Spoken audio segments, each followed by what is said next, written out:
欢迎收看天津卫视大型情感节目《爱情保卫战》。那接下来我们一起认一下今天来到现场的嘉宾们，来，请开门。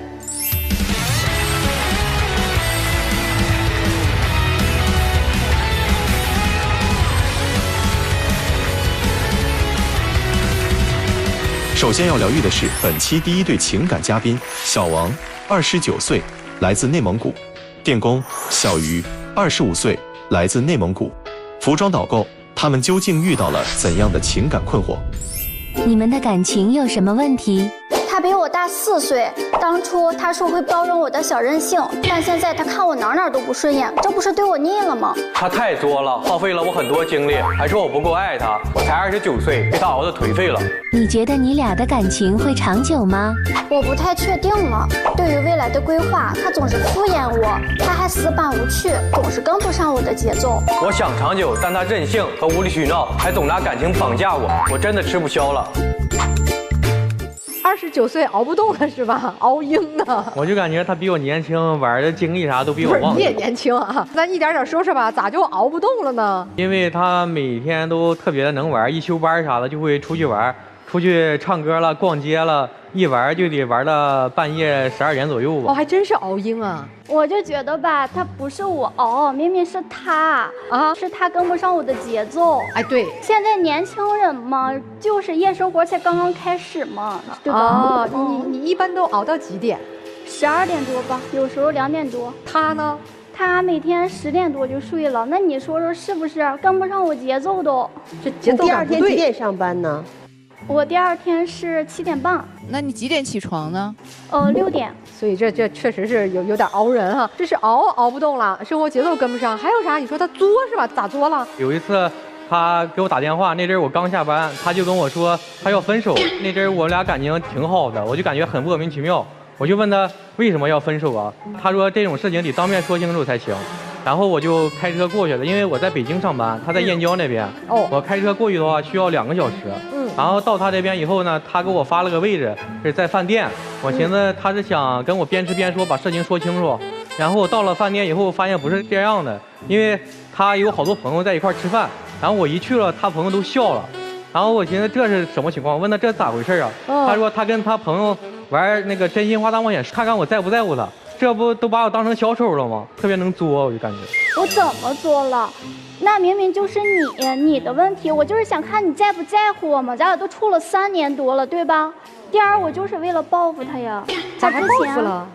对呀，他之前跟我朋友一起吃饭，他就当着我面夸别人的女朋友，说年龄大的懂事儿、听话、温柔，意思那就变相的说我不听话、不懂事、不温柔呗。我不是那个阴阳他的意思，我就顺着人说2句，夸了人2句嘛，我没特别的意思。然后他特别生气，他上来就拍桌子，然后就把人盘子还摔了。哎呦，你这么火爆！你想想，换做在座的各位，你也是女性，对不对？你是不是也生气？问他们这个和你们差不多年轻人吧？你们他这个问题你们怎么回答？我会有一个站你的，肯定会呀，因为我们都是同龄人，再加上都是女性，对不对？女生最能了解女生了，那肯定会呀。但是不会摔盘子吧？哎，成熟的表现是心里多少有点不舒服，但不会摔盘子。那你看脾气来了，他就控制不住嘛。啊，对，他说你作吗？这算不算作吧？不算。哦，这也不算作。哎，你那个脾气来了控制不住，是你真的控制不住，还是说你不想控制？就是控制不住呀！我说脾气来，说来就来呀。哎，你们双方父母知道你们吗？都谈了3年了，知道这个关系吗？知道我们的关系，都认识是吧？对，都认识。啊，你爸妈喜欢这姑娘吗？也感觉她有点幼稚吧，因为我们也认识挺长时间了嘛，每逢过年过节的都会去那个双方家里，然后每次我去他家的时候，我知道他爸妈喜欢什么东西，他喜欢什么东西，然后每次都特意的精挑细选的带一些东西去他家。他来我家的时候，我还跟他说我爸妈喜欢什么东西，让他带点东西，然后过来。然后他呢，他来之后什么都没带，说要跟我爸妈朗诵一首诗歌，表示一下特别的心意。对呀，我朗诵诗歌怎么了呀？对吧？人家有点新的创意嘛。他就感觉他特别多才多艺。然后你朗诵了啥诗啊，姑娘？我先朗诵了一首《再别康桥》，因为我觉得这《再别康桥》吧，它有点表现离别之意。我又选了好几天素材，才选出了一个母亲冰心的。我能给大家展示一下吗？行，展示一下。母亲冰心，母亲呀，你是天上的繁星，天上的风雨来了，鸟儿躲在它的巢里，心中的风雨来了，而我躲在你的怀里，没毛病吗？大家看看，对吧？挺可爱的呀，挺好的呀。但是就是中华的传统品德，不是串门啥都该带点东西嘛。然后我父母听了之后，感觉挺蒙圈的。对，这个词儿形容挺准确，父母可能有点蒙圈。他可能去超市里买个东西就花了3、5分钟，但是我为了练这首诗歌，我花了多长时间呢？我又得练发声，我又得练感情，还得记词儿，还得背词儿，那都是最基础的。我还得练动作，对吧？我就是为了什么呀？我就是为了想给他父母留下一个深刻的印象，对吧？当时父母留下了深刻的印象吗？你还别说，他还觉得我对他父母怎么样呢？我还觉得他父母对我，刚来就给我个下马威呢。啊，怎么回事？人家的父母，对吧？知道自己准儿媳妇要来了，那肯定高高兴兴的呀，对吧？老早的买好菜饭备上，对吧？但我上他家去呢，人儿都没在家，让我迟等了半个多小时。那你说说，是不是就想给我个下马威，就没把你准儿媳妇当回事儿呢？不是，女生，你们去的时间是定好的吗？定好了呀。几点？定的是11点呀。然后父母11点不在家。对呀，没在家，11点都不在家，11点半就在家的。因为我父母感觉东西准备的不够齐全，完非要还要再出去准备一下，他们就去又再买一些东西了，所以后来又晚了半个小时。那嘴长在他身上，他咋说都有理儿。具体人家在背后咋蛐蛐我，咱也不知道。不是姑娘，咱这样啊，不管人背后有没有蛐蛐你，反正当时那桌饭吃的还算顺心就行了呗。嘿呦，咋的也不满意啊？反正我就觉得吧，挺那啥的，不重视你。可不是的，那搁谁心里都不痛快。那你不睡觉都干嘛呢？就是玩手机啊，玩手机他都能玩到2、3点，有时候。那除了玩手机呢，爱出去玩吗？他出去也挺爱出去，会出去唱歌，唱完歌会去吃个饭了。反正一般都会玩到挺晚。他感觉他自己早了睡不着觉。那你不陪着去唱歌啊？我有一回陪他去唱歌了，但是他还生气了。就我跟你讲讲是怎么回事吧。我本来就爱唱歌，那他上那儿唱歌睡觉去了，那你说我自己在那唱独角戏呗？因为那天工作有点累，然后我跟他道歉了，毕竟我就感觉我没有他精力旺盛嘛。平时他要是看个电影，看个哪吒，他都能看3遍，看完3遍以后他还要看。你说看就看嘛，然后非得要看那种午夜场，看完还可以吃个夜宵啥的。但是我是在北京那边过来就需要2个小时，我4点多还要回去。我跟他处对象之前，我感觉我是一个年轻的帅气的小伙，后来跟他处对象以后，天天给我熬的，感觉我黑眼圈都出来了。他跟我闹吧，每回闹还跟我动手，你看每回都能挠到我啥的。就你睡着了，他把你挠醒。对，他就扒拉我动我，然后那是他自己脸皮太薄了。那就是欠挠，活该！我跟你说，而且我就怎么了？我怎么就给你熬成黑眼圈了？大家都说我唱歌像杨幂，那杨幂在你旁边，你还能睡着？你可以给大家唱一下。你看大家看我唱歌像不像杨幂？来，我们情感舞台开始。那必须的。把你放在心上。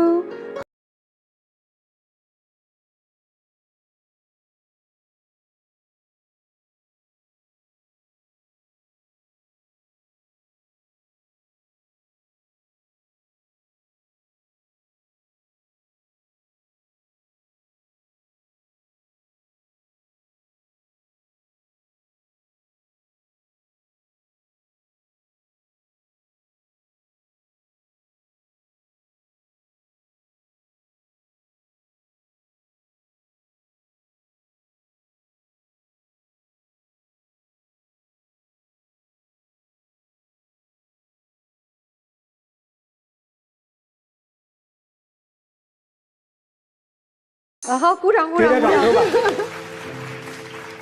姑娘，你这歌我确实不好恭维，只能说可爱，挺可爱。这么可爱的女朋友，又爱唱又爱朗诵，活泼开朗又能熬，估计她这个和朋友关系啊，这个小年轻们都关系不错吧？对，她跟她朋友关系都挺好的，她朋友也挺多的。然后有一次你就别说有一次了，我就这么说吧你咋不。让他说话呀？我就想问一下，你这么可爱，这么漂亮，是不是除了他还有别的男生喜欢？你就不让人家说，有没有？有挺多的，那他让他讲吧，其实那件事儿，其实他比较清楚。我跟你说，其实压根就不是这么回事儿，这就是时间久了。之前我想找个比我大的，就是为了啥？成熟稳重，对吧？然后现在倒可好，那就是在一起时间长了，对我腻了，现在就变成了怎么样了啊？幼稚、轻狂、冲动，然后就是，那次啥嘛？因为那次我给他打了好，我给他打了好多电话，他没接，然后他没接以后呢，然后后来他又接了，他接了我就问他，我说你是不是又跟别的男的出去吃饭了？然后他就挂了以后我就去找他了，因为他感觉我不信任他。啥意思呀？怎么就好好让打电话他不接？因为我是干服装导购的，干服装导购呢太累了，就是尤其是周六周日，大家应该都知道，对吧？然后我就太忙了，我到家回头就睡了。结果我醒来发现，一看都有60条加了消息，然后微信打到爆，我就寻思他应该是太着急了，然后想问问我干啥呢，我就给他回过去了。结果他一上来就3连质问。你干啥呢？在哪儿呢？又咋的了？是不是又跟哪个男的出去了？因为他吧，他就是这个人就爱玩嘛，一休班又爱出去玩，再加上我俩异地，再加上有一次我碰巧瞥见他微信，他跟一个男的聊天，然后那男的问他晚上有时间吗？咱一起出来吃个饭喝个酒，然后他就说行，我就感觉没有安全感嘛，可能又对他有点不信任。然后我说要不你把你手机给我看看，我看你手机到底有没有啥。他可好，他又来气了。他说：“你看我手机行，你要啥也查不出来，咱就分手。”然后我就寻思，那就算了，我也不查。我就觉得情侣之间处对象最重要的就是什么？最重要的就是信任。如果连信任都没有的话，压根就没必要处对象，压根就没必要在一起。而且我俩又是异地，他在北京，我在燕郊，对不对？那不能每天都天天来都来看我手机、翻我手机吧？我还没点自己的隐私了吗？我还没有点自己的社交了吗？但是那个给你打电话叫你喝酒的男孩是咋回事？我又不是跟他单独出去的，是他带着他女朋友一起，我们仨一起出去的，对吧？那怎么了呀？我也得有点自己的社交，可能他的男朋友就是为他的女朋友着想，对不对？你看我们俩都是同龄的，还有人跟他女朋友作伴，我俩还能一起没事出去逛个街了，喝个奶茶了，这不挺好的事儿吗？到他这就变成了对我的不信任。主要他干嘛都从来都不告诉我，我去哪儿干嘛都会告诉他一声。人都有3级，对吧？你能天天的上厕所都得跟我报备一下吗？如果这位男士不跟你报备，你会生气吗？会。那你相同的呀，再加上你刚才不是说了，你困急眼了也睡着了。对呀。那你听我说完，那他陪在很累很困的情况下陪你一块出去唱歌，然后他睡着了，你还在你身边呢。我就行，他就不行。哎，他就是在他的世界里，就是女生就必须得受到偏爱，女生干嘛都行。我为什么要找一个比我大的，对不对？比我大的他就得会疼人，会照顾人。他29，他不是92，你也不是也是25吗？他也比我大呀，比我大经历了4年，比我多那个吃了4年的鲜盐呢，对吧？如果那个男士和别的女性经常去唱歌去 KTV， 你的想法和感受是什么？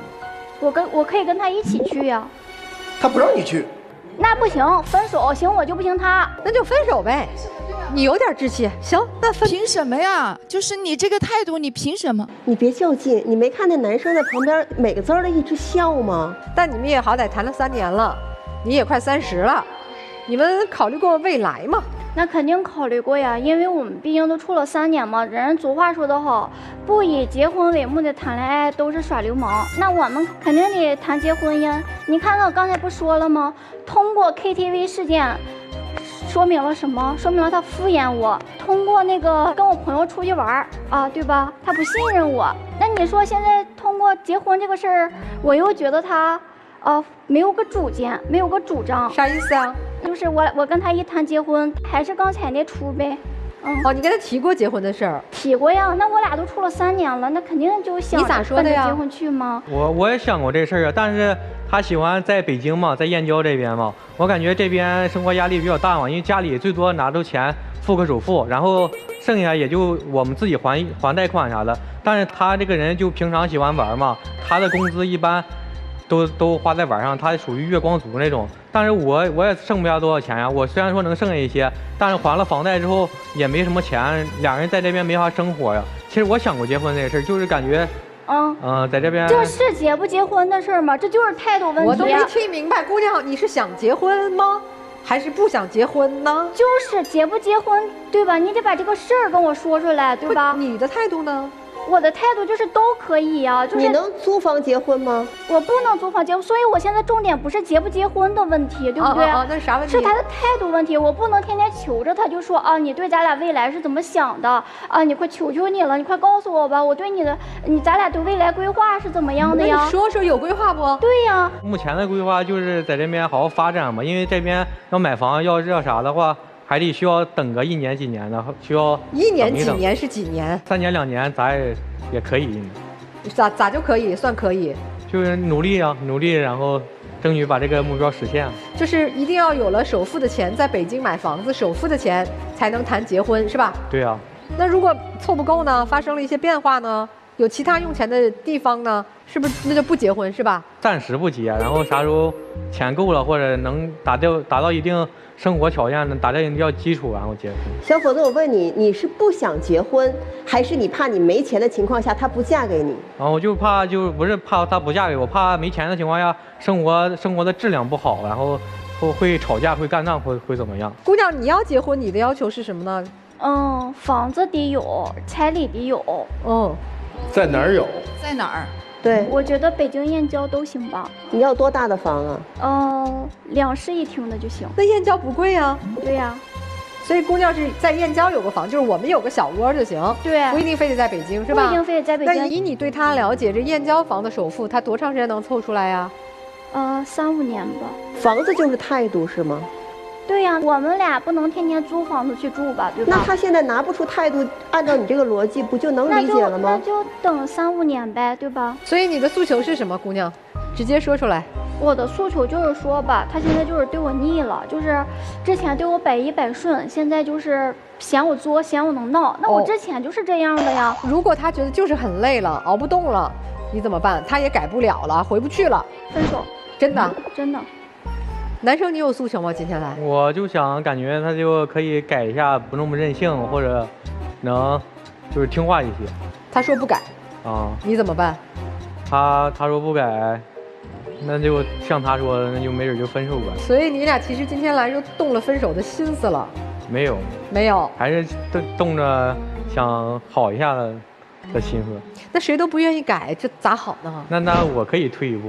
哎呀，所以就是他在闹，你在笑吗？毕竟我是男的嘛。行吧，来听听我们这对小情侣对哥哥姐姐有什么观点吗？你们？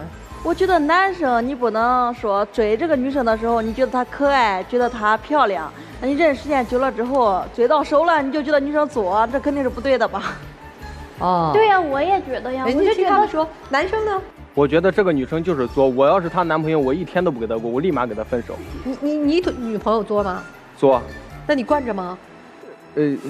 一点点。行，听听老师们的建议。女孩子，你不是在找一个男朋友去疼你，你是要让他宠你，宠你去满足你所有对这个世界当中你想要的东西都能得到的那种幻想。他如果不喜欢你，他如果不宠着你，你绝对不可能变成今天这样。你但凡换一个男朋友，他不惯你这身毛病，那不惯我就分手呗。对呀，有多少人会一直惯着你？这个世界上有谁会没底线一辈子对你好？只有爸爸。所以为什么说爱情当中2个人是要学会相互有妥协？姑娘，我跟你讲啊，今天你在这里，你只是动了一个说我想要结婚，我跟你要个态度的心思。今年你多大？25。你等他3年，你会1年比1年焦灼，他会1年比1年有主动权。你从来没有想过你自己本身的这个美好也会有慢慢变得没有那么闪亮的时候吗？所以经营一段关系，如果你想奔着长久去，你就一定要学会你怎么会在意他的感受。我就这样啊，我不改呀，他爱走他走呗，说的好轻松啊。他真走了，你会像现在这样这么淡定吗？再也没有人这么宠着你了，你的骄傲放哪儿？你今天之所以可以在这舞台上这样表现出你自己的傲慢，就是因为他在那里一直在容忍着你做这些事儿，你天天这么熬着他，一点都不让他休息，所有的事情都在像围绕着一个太阳一样不停地围着你转，慢慢的他把它消耗掉了之后，你照顾他，你有反过来去照顾他的能力吗？他爸爸妈妈把他交给你，放心吗？小伙子，我觉得有一点啊，他这样是你惯出来的，你要有惯着他的这种想法，你就要有惯得了他的底气。如果你没有这个底气，你就别在那里给他画大饼，好吗？什么3年5年，他想现在就跟着你走，结果你说我不在意，我觉得不能，他就算跟我走，我没有房子，生活质量降低了，我也不行。你这是画饼呢，你给他画还是给你画呢？做不到的事儿，别打肿了脸充胖子，行吗？可以。女士表面看起来幼稚、轻狂、作，包括说的这个冲动，其实这是表象。这位女士非常冷静，非常有主见，而且非常现实。涉及到切身利益的时候，她是果断而坚决。男士吧，我觉得是这样。我觉得首先你这个经常的查岗呀、看手机啊，这一点你肯定做的还是不对，涉嫌了侵犯了他这个隐私。但是这个隐私呢，和我们通常隐私不一样，为什么呢？情侣之间的隐私它是有一定的宽容度的，但是即使这样，你这样频繁的查，它会不舒服，会影响你们俩之间的信任，从而会影响你们俩之间的感情。女士一直说她要找一个年龄比较大的，想得到宠爱，找哥哥甚至找大叔。其实女士你忽略了一点，大哥哥可以宠你，可以爱你，可以对你这种宽容，但是一定要有度。你这种状态的调整，你现在还处于恋爱期，婚姻中那个和恋爱完全不一样，那真的要讲究平等，讲究包容，讲究尊重。你们如果说谁都改变不了谁，我建议你们啊，之间找一个双方都舒适的交集区，这样或许你们将来还会走得更远、更长、更久。对，其实老师说的也没毛病，因为什么嘛？你看我们来参加这个节目，就是为了解决矛盾。如果要是直接分手的话，肯定就直接分手，可能就不会来这儿了。可能就是想往以后更长远的发展嘛，看看两个人都怎么。这正是我要说你的。对，千万不要动不动就说分手，不管是真还是假，你这个事说多了之后，确实会影响你们俩之间的感受。我建议你们彼此珍惜之间的感情和经历。谢谢任律。电视机前观众朋友，如果想更多的了解任占敏律师，有个非常简单的方法就可以找到他。我们在微信公众号里搜索“北京冠领律师事务所”，就可以找到任律。你有法律问题或者困惑的话，都可以向他咨询。女生，我告诉你个真相啊，他不会娶你的。你别笑，这是真相。他不跟你分手是真的，因为他也贪恋你的美貌、你的可爱、你的古灵精怪。你在他一成不变生活当中掀起的那抹亮色，但他不会取一抹亮色回家的。如果说你要求在北京买一个房子才能结婚，那我觉得他可能说的是真话，那我得凑，我这买不起，娶不上。如果你说在燕郊，我觉得以你们两个都在工作，双方父母如果帮衬一下，首付是可以凑得到的。他根本就没想过要凑，他知道自己在20郎当岁的年龄遇到这样一个古灵精怪可爱的女孩，我可以在这个年龄段因为年轻和她闹一场作一场，我竭尽所能的爱一场。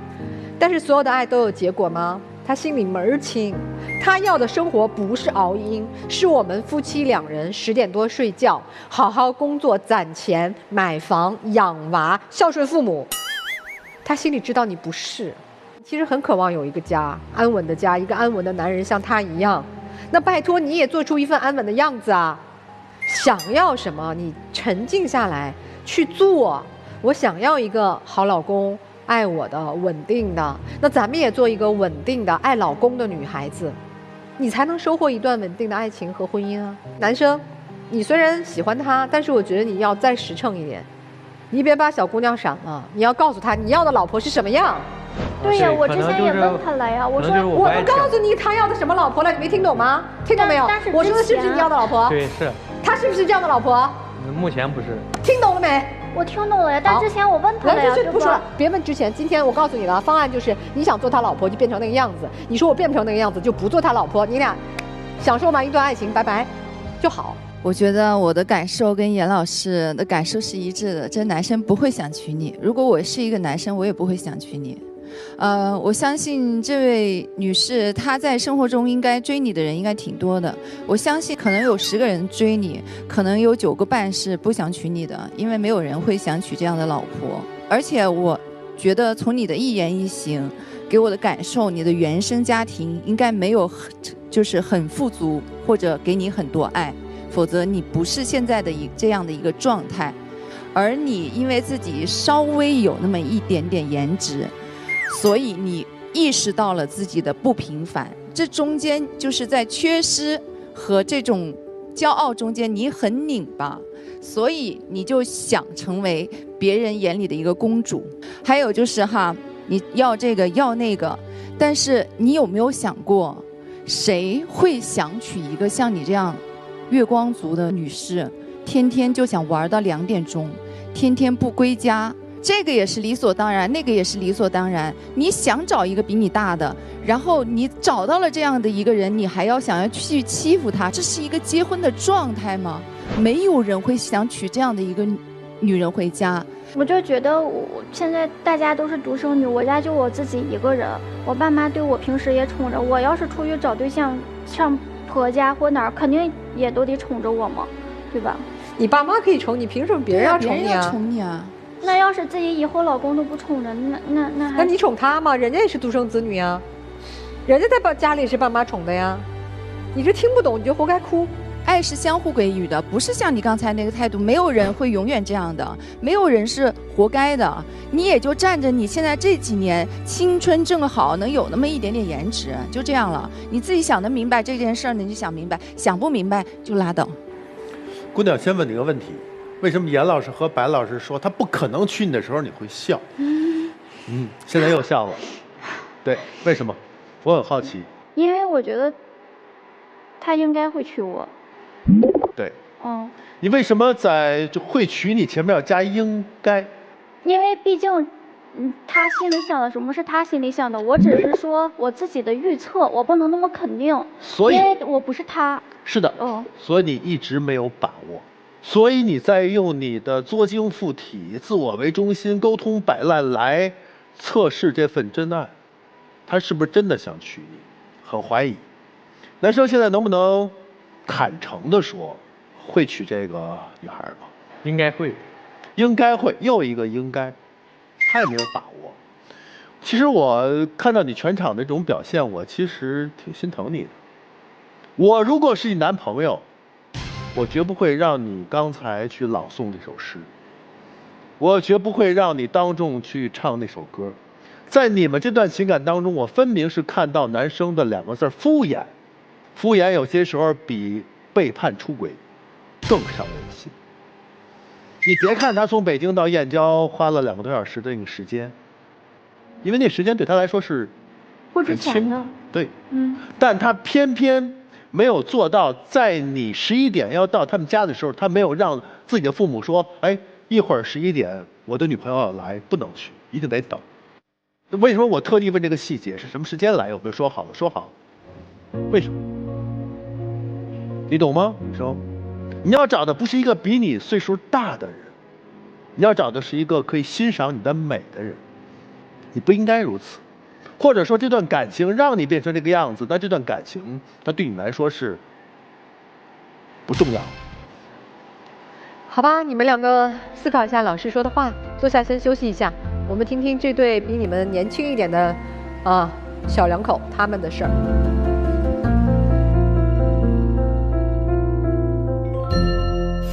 本期第2对情感嘉宾崔先生，27岁，来自河南；推广营销专员张女士，24岁，来自河南，自由职业。那么他们又遇到了怎样的情感困惑？你们的感情遇到什么问题？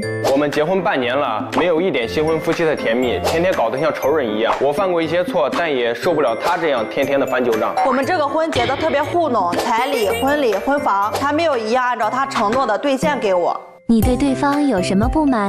他是娇生惯养长大的，我们俩条件差距有点大，他体会不了我的不容易，又嫌我经济上不能满足他，还不让我出差挣钱。我受不了他总忽悠我，做不到的事情还总许诺，总是在最后一刻才告诉我他办不了。我希望他像个男人一样说话算数。哎呦，听起来这个因为结婚本身就矛盾很多哈。对，这男生还上来就说什么来着？我犯了错。这个得从我们结婚之前开始说，因为我们结婚当时沟通的话是，就是彩礼嘛，彩礼的话是18万，我们家就给了10万块钱彩礼。那个状况呢是，我爸之前生病了嘛，然后心脏动手术花了大概20多万，我们没有多余的钱去给他那么多彩礼。后来的话，他就一直在说，这个当时彩礼没给够，但是我也跟他承诺了，说是我后期的话，无论用什么方式，我把这个彩礼。无论挣钱或者别的方式，我把彩礼给你补上。但是一直的话，那你现在这样说，是你说的真是这样的问题吗？我在乎的是那几万块钱吗？啊，所以他做的错事不是这件事儿。对，不是因为这件事。那哪件事做错了？除了这个彩礼以外的话，因为一般结婚是在酒店办嘛，然后他就说，哦，那我们结婚必须在酒店办，你去你们那边找一个酒店，然后呢，我们去置办场婚礼。但是他说完这个话之后，我们就，赶紧去看酒店呀。去了之后的话，发现。就我们县城里面最便宜的酒店的话，光一个场地费都得2、3万嘛。然后我当时就给他说，我们把这个钱省下来，留作以后结婚呢，或者是以后花销去用。然后我们这个婚礼的话，就在家里面去办，也是按我们那边最高标准。关键是老师他当时是对着我们双方父母都同意了，临近结婚了，他又觉得这个价钱比较贵，他要在村里办，但他后面也给我解释了，我说可以也行。关键是他到最后他又出幺蛾子了呀。之前答应我们家的，说到时候结婚当天来28辆婚车，关键是到最后他只来了18辆。婚车之前商量事的时候，然后说的，但是我们那边的话就是快到结婚的临近2、3天、3、4天的话，不是再沟通一下所有的结婚事宜嘛？他说那边因为来不了那么多人，然后我们就觉得28辆婚车，因为我们那边的话一辆婚车大概700、800块钱嘛，就是28辆婚车的话多花了差不多快1万块钱，然后就觉得。特别浪费嘛，然后说的话，把这个28辆变成18辆，省下来这18000块钱的话，然后我们自己去用的话，也比放在那个婚车上要合适嘛。就因为这个事情，然后我们结婚当天一天耷拉个脸，也不笑，也不吭气儿。我也同意了，说那你就在村里面办，但是他答应好的，说家里面办的也很好嘛，就在酒店布置的差不多。关键是跟他。对我许诺的有点差别，有点太大了，我觉得，因为老师那一天就有点下雨，他说的是在酒店办的差不多，就是空间大一点，然后两边有坐的地方，但是我一下车就看到说，那总共就1、2米的一个地方，穿的婚纱又比较大，又站不下，我还有我们家的亲戚，旁边就是大马路，一直在过车，那我肯定就会心里有点不舒服，我觉得。跟他给我许诺的差别有一点点太大了。关于婚礼啊，我们听懂了。那这个还有其他的，你们房呀什么的生活，这都怎么安排的？然后房子的话，他们家刚开始说要买房子，但是我爸他们的思想就说盖到家里面嘛，然后盖了个房子，因为那个房子里面的东西全部都是。为了我们结婚去准备，包括装修呀，包括是家具，他就过去一看的话，就觉得这也不好，那也不好，那也不好，这也不好，就要求把所有的装修、所有的家具全部扔掉，全部装修全部砸掉，全部重新装。之前说的是为我买房一样，不是你说的好，我们结婚有一个自己的房子，可以让2个人居住，有自己的彼此空间嘛。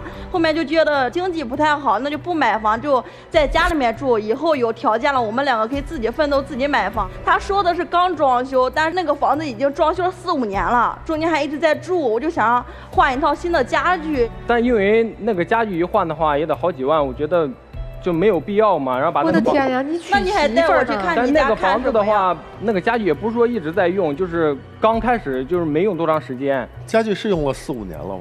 已经买了4、5年了嘛。对呀。所以就不是新房，对，已经不是新房了，而且刚开始说好的是我们俩结婚之后有自己的小屋，自己单独去居住。后面他就说那咱们就不买了，我也行，好，那就不买了。结了婚之后要住在他家，然后说的好听，说让我带回家看看，有什么问题咱们可以改嘛。然后我就说那咱们买一套家具，然后能够住得舒服一点。他当时就是特别好，就说那我答应你，立马就买。关键我结了婚当天过去就发现怎么就一点都没有动，那你说让谁能开得起来？他就因为这个事情的话，就一直在生气嘛。就我们结完婚之后，他就立马得搬出去住。后来的话，我们结完婚之后真搬出去住了。然后因为我们家的话是弟兄仨，我最小，但是我是第一个结婚的。你像在农村3个孩子的话就没有结婚，村里边就一直在说闲话嘛。再加上我们结完婚之后的话，我俩又搬出去住了，就更在后面的话就是说3道4的。我这边刚结婚，对你家什么都不熟悉，就立马要搬到你们家，跟你父母、跟你哥哥一起住，那我能觉得方便吗？那我肯定觉得有点别扭，但后来的话，这个事情的话，我也去弥补了，然后在我们结完之后的话。我就买了个车嘛，我们俩可以共同去用嘛。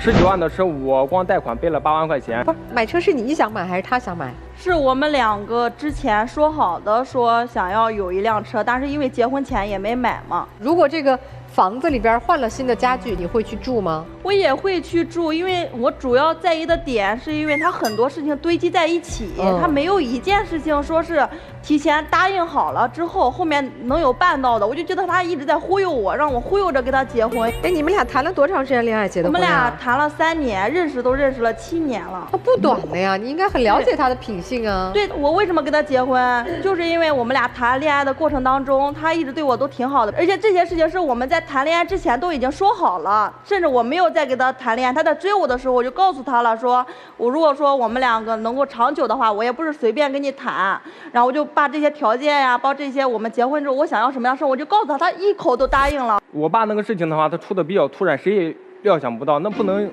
因为一个结婚的话就不管他的。所以我也考虑你了呀，我没有为你考虑吗？所有的情况。那你给我说我也有答应了，但你不能一直这样呀。那你后面跟你生气，你不还是又有说有欺骗我的情况出现，我才会跟你生气吗？你看老师，我们后来从家里不是搬到郑州那边了，然后想着赶紧找一个工作，然后去挣钱嘛，去挣钱，然后实现我之前对他的一个承诺。我就在郑州找了一个可以收入更高一点，但是他唯一的缺点就偶尔得出差，然后。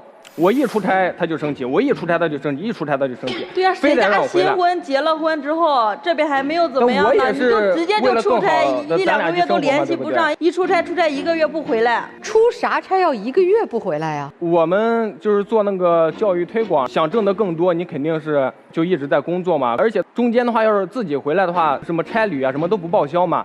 有一次到家里面燃气就没有热水了嘛，没有热水的话，跟我说啊，这燃气为什么没有热水？你就得回来给我看看燃气为什么。那明明我就给他打电话说没有热水了，我给你个交费软件，你可以在那个那你不会好好给我说吗？我一给你打电话你就不耐烦，你就烦，你就嫌我给你打电话烦你了。然后我跟他说的话，你就在小程序交一下，看看是不是没有钱了，或者是我打电话让房东过去，你看一下是不是哪个燃气表啥坏了，让他给你重新弄一下。他就不行，必须你得回来，你得回来。然后还有一次的话，那家里门锁坏了，一直给我打电话，又是一样啊，你回来。然后那1个月。我从青岛来回回来4趟，那我自己嘛，我飞机高铁又不舍得坐，然后就坐火车硬坐回来，1趟15个小时。然后他就一点也不关心你累不累，吃的好不好，休没休息好，你就得回来，在我面前。女士现在做什么工作？之前是在开美容院，后面结了婚之后那个就不做了嘛，然后不做了之后，我现在就在转型，然后去学化妆，有时候自己接一些单。才结婚。也就半年多的时间，对，就已经好像每件事情都达不成一致。对，确实是。然后那工作还丢了，为什么？因为你1个月回来4趟，你这一趟回来个2、3天，那基本上的话有大半个月那都不在那嘛。不在那之后，之前人家公司给你对接的客户呀，你全部都得推掉，人家还得重新派个人过去嘛。然后呢？那人家老板呢肯定也不愿意，后来工作就没了。没了之后到现在，我在郑州找了一个能陪他的，但是收入少了，收入少了。因为我一直在郑州嘛，然后难免呢会出去跟朋友喝酒呀，聊聊天。那有一次的话，我们正喝酒呢，一下把我酒杯就给我摔了，在朋友面前都很丢脸嘛。然后把他拉到一边之后的话，我说你要再这样的话，那下次以后喝酒的话，那肯定不能带你了嘛，对不对？然后我就给他说完之后的话，就生气了，回家就生气，一下冷战了10来天。自从这个冷战之后，他还这么喝酒吗？对，还带你吗？不带了。就是我们冷战这10来天，就有一次我就觉得实在是无聊没意思了，然后就一直也不说话，就心里很闷。然后我就出去跟我朋友喝酒，然后那次那冷战着我也没叫他们，没叫他之后的话，那回来就给我一耳刮子。因为那天他出去喝酒，然后从早上出去了，到12点才回来，中间跟他打电话一直都联系不上。那我不担心他吗？我就放那也没看见嘛，我看见我就给他回来。咱俩结婚了，你得知道家里有个人在等着你吧。我出去的时候我给他报备过，我说我出去了。对，他就出门的时候跟我说一声我出去了，然后就一直联系不上，压到12点，那我就特别着急嘛，然后我就打了他一下，但我第2天就跟他道歉了。我觉得这个事情肯定是我不对。还有的话就是到后面你看。因为我们家钱不是都在他手里嘛，就觉得就我们稍微存点钱，就该省的地方省一点，然后呢把这个钱省下来，我们以后去用嘛，对不对？然后他爸妈做生意的嘛，从小就是那种花钱大手大脚的，也花惯了。他想吃啥就立马去吃，想喝啥就立马去喝，也不管这个钱是就花到什么程度，或者是省一点也不管，啥都不管。然后有一次的话，我们就逛街，抬头就看见一家火锅店。就比较贵的，然后逛街逛累了，我想吃个饭，怎么了？那没让你不吃呀。然后我就说着，我在美团看一下，找一个比较便宜一点的，他就不愿意，非得就去这家吃，非得就去这家吃。然后还有买衣服，那吃饭不就是饿了就要吃饭吗？他到店里面看到一家衣服就好几百，然后1800块钱就要非得买，买了之后我说。你这个衣服的话，我给你拍张照片，在网上找一个同款，又不是不买，他就不愿意，非得说啊，那我就必须要买，不着吃价，我就必须要买，必须要买。他之前嘴上说的好听，说那我之前犯错了，以后我挣的钱都交给你保管。对呀，我就交给你保管。我们是不是？他也不让我花呀，出去逛街，那逛累了，那不就想吃个火锅，吃个饭嘛？他拉着你说你先别吃，你先别吃，这家比较贵，我给你找家便宜的。那我又不是说。花很大的钱，那女生，那我本身女生，我就想要吃一点好吃的。那出去逛街看见那个好看的衣服就想买，那可能那个衣服那几百块钱，那我就想买一件嘛。他说啊，你先别买，你先别买，我给你找一个便宜的，那特别扫兴。你俩就这样每天在一起，这新婚还有啥乐趣啊？要不就翻旧账，要不就眼前的事儿过不去。对，本来这一次来的话，就是想让老师帮我们去处理一下，然后说一下，因为。这让我们处理啥呢？你这结婚没有兑现承诺已经发生了，咋处理啊？那你这喝酒挨了一巴掌也发生了，咋处理啊？你这个就花钱就是喜欢货比三家捡便宜的，他就想任性一点、自由一点，这咋处理啊？那就该谁的错谁改嘛，然后也不想一直这家里边有明确谁对谁错吗？那反正每天都是这样。对啊，我想说的就是眼下这个状态，你俩唇枪舌剑的，谁也不让谁，机关枪一样扫射对方。这日子过得不糟心吗？糟心，行吧，来问问小情侣，这还敢结婚吗？反正我挺能共情女生的，我就觉得吧，我俩年纪差不多，想法也差不多。那你说你答应的事儿了，你说你又不做，不是遇到很多事了吗？要不那遇到很多事，所有东西不就像说的，是人家出差那个事儿，我是没有钱，我是如果有钱我就给他，不是说是我有钱不给他花，我不是姑娘，来，等一下，姑娘，不是钱不钱的问题，那是态度问题。就是这个男生承诺没有兑现，但是兑现了一部分，没有全部兑现。你的男朋友是不给你承诺的，你要掂量掂量，行吧？咱们听听老师们的这个观点吧。男人有时候让女人受伤害啊，不一定是背叛。而是在他有所期待的时候让他失望，他的失望不是一次，是连续的。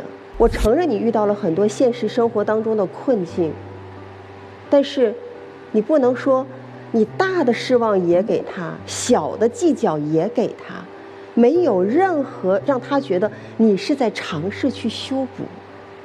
让一个女孩子，她是从一个家庭条件比较优渥的环境当中走出来的，让她能够心甘情愿的在结婚之后降低自己的生活标准，我觉得只有一个原因，就是她认为你值得。这有一个大前提啊，就是你知道你娶了一个很善良的女孩子吗？知道。恋爱脑，但凡换个女孩子，你一再的临阵变卦这个事情，她如果不是因为喜欢你，她都不会接受这个事儿。你还要去指责她，你就不能笑一笑吗？你就不能配合一下吗？我觉得我把这个问题抛在这儿给你，你自己觉得你舒服吗？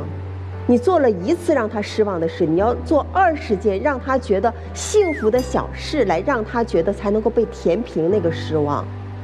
你先算一算你做了多少失望的事儿，你再算一算你到底要做多少件积极的事儿。你不要在这里说我1个月飞回来4次，我拿出了我的人生这么大的代价去陪伴你，去对你好，你那是在做修补。既然是你主动愿意去修补的，就不要反过头来再指责他，说是你必须让我回来的。你不能所有的事情都这么算计，这样一直算计下去，他什么希望都看不到。听了2位的陈述，没有什么大的问题，就是一些柴米油盐、家长里短。我问一下女士啊，你是兄弟姐妹几个？独生女吧？没有，我是兄妹姐妹3个，然后下面一个弟弟，上面一个姐姐。也是多子女家庭。对，多子女家庭。那个男士呢是父母是农民是吧？是农村。对对，工人。你的父母是做生意的是吧？对。我想了想，可能你们的问题啊和你们的生长的家庭有关，因为我呢也是从小从农村长大的，花钱就是很仔细。本来说家里今天要吃牛肉，其实觉得咸菜也能凑合，而且呢就是这种想法还得要求对方这么去做，这个不是错啊，就是你就是在这个环境中长大的，而且你上面还2个哥哥呢，等着娶媳妇呢。对对对。对吧？家里面相对比来说比较困难，但你看你这个女士虽然是多子女家庭，但家庭相对来说比较优渥一些。对，她家条件会好。条件好一些吧，对吧？所以她的消费，包括她对你的标准和要求，就会高一点。同样也没有对错，所以你们俩的这个病根在哪呢？就是这个成长环境影响了你们的消费理念、价值观、人生观、世界观，包括你们沟通的方式。所以我觉得是这样。现在还有一些剩余的感情和爱情在里面，但你们现在不改变，将来再吵的话，你们的感情、爱情、信任会逐渐的减弱，有的时候就会影响你们的婚姻，就会破裂。我建议你们啊，沟通的时候啊，不要同时说话，就是你再有理，你得学会倾听，你得让自己冷静下来。其实我刚才在想啥呢？其实我刚才想，你们倒不如分开一段时间，都冷静下，彼此给自己一点考验期、冷静期，但时间不要太长。这个爱情啊，它不是瞬间的烟花，它需要这个细水长流的共同智慧、共同成长、共同改变。所以我的建议是，你们俩双方都改变吧，都调整吧，好吧？好的，谢谢。否则你们将来会出大问题。好，谢谢任律师。电视机前的观众朋友，如果也想更多的了解任占敏律师，有一个特别简单的方法就可以找到他。我们在微信的公众号当中搜索“北京冠领律师事务所”，就可以找到任律师。如果你有法律问题和困惑的话，可以向他咨询。哎呀，说实话，你们2个，一个是看清真相之后的失望，一个是目的达到之后的不装。我其实挺不喜欢你们的婚姻状态的。就男生，你是张口就来。能不能做到的，先把饼画出去，先把姑娘骗进门，你就没有一句真心话跟她说这个婚礼怎么办？我觉得你真的挺冷漠自私的，你毫不顾及姑娘的感受。她跟你在一起这么多年，就想要一个体面一点的婚礼，你因为她善良，就一再的把那个底线给她降到低再低，低到直接把她踩在地上摩擦，给你挂脸就不错了，婚礼上。换成别的姑娘，可能就摘了婚纱走了，这婚不结了。我觉得他根本不是要你多少彩礼，要你多大房子、多好的家具，要多么排场的酒店，他就是要你一颗真心，一个承诺，一个诚信可以兑现、可以依靠、可以将来彼此信任的丈夫。你拿什么让他信任啊？婚姻这么重大一个结婚的事情，桩桩件件，说难听点你都骗了他。说好听点，你不守承诺，你说他还能开心起来吗？我觉得你们的婚姻真的是开了个特别不好的头，原因在于你的冷漠和自私。女生，我觉得你啊，你就活该被人骗，你是个毫无底线、毫无边界的人，就是怎么欺负你，或者是不跟你讲实话，你没有后果的，你知道吗？如果说一个有边界的女生，她第一件事情上彩礼就跟我打了马虎眼，没有兑现，这婚我不结了。拿出态度来呀！你跟我没有兑现承诺，你是有后果的，我不结了。婚姻也是需要有规则的，没有规则的婚姻成不了方圆，走不了长远。所以这就是眼下的现状啊！他反正娶到你了也不装了，我就自私，我就这样啊！我的这个祖祖辈辈的观念就是这样，你看你受得了不？受不了咋办？我的建议啊，把关注点从他身上拿走，好好去做你的美妆、你的化妆的事业，让自己更具光彩。咱想住好房子自己买，咱想换新家具自己备。他这个人他很认钱的，真的有一天你拥有了比他还多的能力的时候，他一样会乖乖的听话。这可能听起来好像是一个缺点，但也不全是。他是想把日子过得给自己的兄弟3个在村里长脸的，他是喜欢风光的。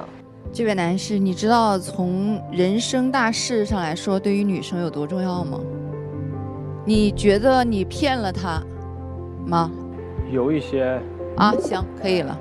还有就是，刚才说这位女生的时候，你说她这样的女生，我一天都忍受不了。你是很知道自己想找一个踏实、老实、不作的女生。乖的女生，单纯的女生，但你并不单纯，你在人生大事上就骗了她，而且你在婚房上你又骗了她。你可以说这个女生嫁给你，她没有享受到，就吃一顿火锅也成了一个，就是被你要求的事情。我觉得她应该以后的生活会挺辛苦的。嫁给你之后，你可以说从她嫁到你家来，你做到了事事无回应，每一件事情你都无一例外的让这位女生失望了。然而她都忍了。我想对这位女生说，你千万不要指望她，真的，一个人极度的在意这个金钱。其实他是挺自卑的，而且他是不能够指望他是经不住考验的。当你好的时候，你放心，他会对你好的，他会很听话的，因为他是爱钱的。我听到你们俩在讲述哈，我就2个字儿，怎么一直在打折呢？啊，还真是一直在打折。就如果一些费用我们打折，可能是我们不浪费节俭。但如果你的承诺总是在打折的话，就会伤害感情。女生过于轻信了，一个婚房，然后里面的家具不是突然一天变出来的。你要想要新家具，你就去看，去了解你准备了没有。婚礼现场不是到了之后傻眼，而是你要参与其中，你要去策划，因为那是你的事情。在你们的生活当中充满着计算，好像是面上看我们要会过日子。但实际上，在计算着我的付出到底值还是不值。我觉得你的生活都在走下坡路，你能看到希望吗？我们穷没有错，但我们穷装阔就有错了。你明明给不了这个女生她想要的那个样子的生活，那我们干嘛要采取不光彩的方式去得到它呢？你承诺了，但你的承诺都是空心的。你觉得这么一个条件比你好的女生能够随你的愿，能够接受你的一次又一次的欺骗，原因何在？是她因为还对你有希望，但一旦希望成为了泡影的话，她还给你这个机会吗？如果这是一份合同的话，那任律师一定这边会说他是一个欺诈犯啊。他肯定是违约了。违约之后的后果是什么？要承担违约责任嘛。责任是什么？责任的形式很多呀，赔偿损失呀，赔礼道歉呀，停止损害呀。所以啊，现在女生手里拿着这些筹码，一旦她有一天意识到说这个合同你没有履约，一而再再而三的违约，她就会走了，她会撕毁这份合同了。听懂没有？你的时间不多了。好好思考一下吧，好吧，毕竟是新婚夫妻，还需要磨合。好，我们请斯维德回到我们的转门后，看看你们最终的选择是怎样的。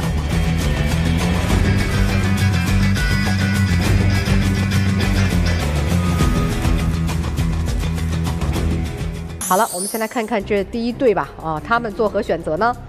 来，3、2、1，请开门。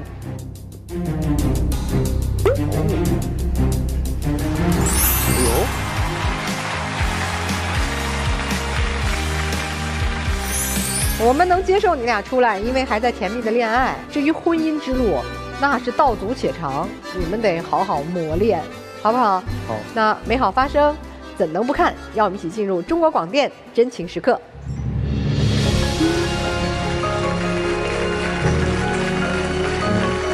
这女孩还是有魅力的啊！哎呦，哎呀，好了，哎呀，回家再亲再抱吧！哎呦，这看到了，你们真的是有爱，但是爱情和婚姻真的是2件事。爱情是婚姻的基础，但是婚姻还需要很多很多。加油成长吧，好吗，两位？好的。啊，哎，老师们有什么叮嘱的吗？就是你还这样玩吗？我也可以改。哎，那就好，继续努力吧。谢谢你们，谢谢各位老师。再见。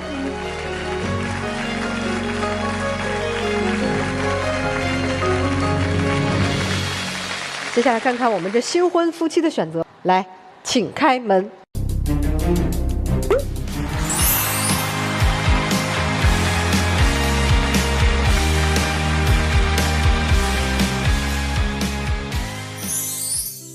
出来也没个笑脸儿。我想着以后的话，在能多陪他的时候的话，然后多挣些钱，全部交给他，然后来弥补我之前犯下的一些错。你反正承认错误的态度总是一直在。女生呢，出来想明白个啥？因为我们也是刚结婚嘛，还是想要把日子好好的过一下。这假想话都说出来了啊！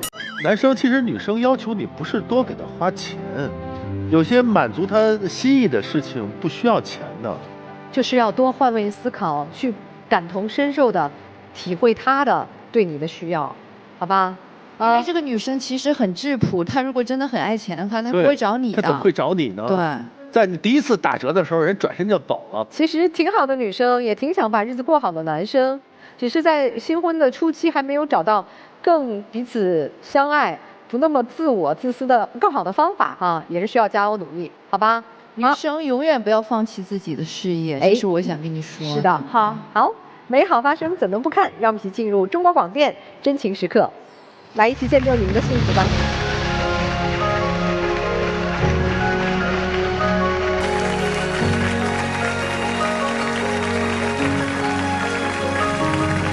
新婚夫妻少争吵，少分离，多点抱抱亲亲举高高，是不是？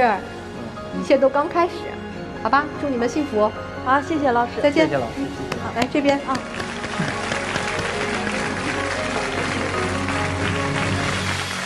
电视机前的观众朋友，如果也有情感困惑，想要来到我们节目的舞台上啊，有一个方法可以报名，就是直接在我们的爱情保卫战抖音的官方账号私信我们。要记住啊，我们是不收取任何报名费用的，小心上当受骗。